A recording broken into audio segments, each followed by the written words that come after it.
Heslá sú dôležité. Čím zložitejšie heslo, tým som ja nezraniteľnejší. Alebo aspoň to som si myslel.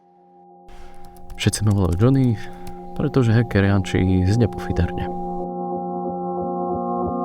Online som doma. Offline sa radšej skrývam.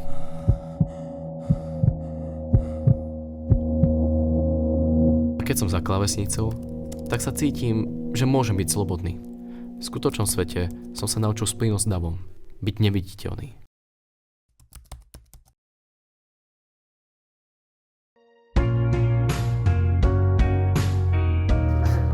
Poznám tvoje tajomstvo. Johnny 634. Janči, nehraj to tu na mňa. Videla som tvoje streamy. Nemáš žiadne dôkazy. Neviem. Ale viem, že si to. A vieš čo? Nie, to je.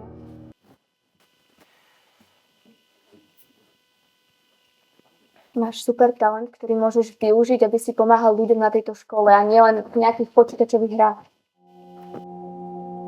Hackli mi Insta a vydierajú ma, že zverejňujem moje tajomstvá.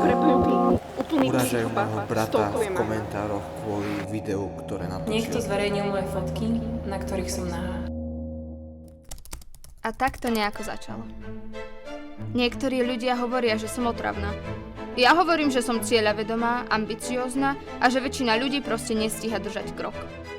Svet nie je ideálny, ale aspoň ja môžem robiť všetko preto, aby ideálny bol. Keď sa nám s Johnným podarilo zrušiť ten hejtovací účet, prehovorila som ho, aby sme v tom pokračovali ďalej. Robím, čo sa dá. Tenis, klavír, študentská rada, navyše robím aj vlastný podcast. Vítam vás ako každý štvrtok na stretnutí študentskej rady. Z prvého ročníka stále neseparujú odpad a ja už to neviem ďalej riešiť. Našla som nový útulok pre choré mačky, pre ktoré musíme vyzbierať peniaze. Môj ex je úplný psychopat. Chápeš? On ma stalkuje. Proste on je úplne mimo. Johnny, musíš mi pomôcť. Ty vieš, ako sa volám? Áno, teda ty. Ahoj Natália, našu komunikáciu mám na starosti ja. Voláme sa ŠBIO, Školská bezpečnostná investigatívna organizácia. No nič z Johnny a nič z Rebeka som naozaj vymyslieť nevedela a nejako sa asi volať musíme, nie? Fajn, tak názov ešte doladíme. Akože mohli by ste mi pomôcť s mojim ex, ktorý ma stalkuje, alebo čo?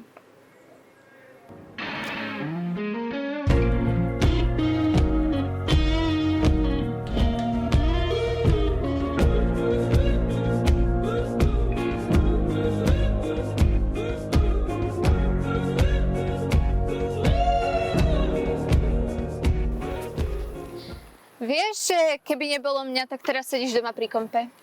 A ty by si organizovala nejaké zbierky pre opustené mačky. Ty si idiot, vieš o tom? Ale vieš čo, som rada, že ma ľudia v škole konečne rešpektujú a že nás berú vážne. Hej, realita nie je až taká zlá.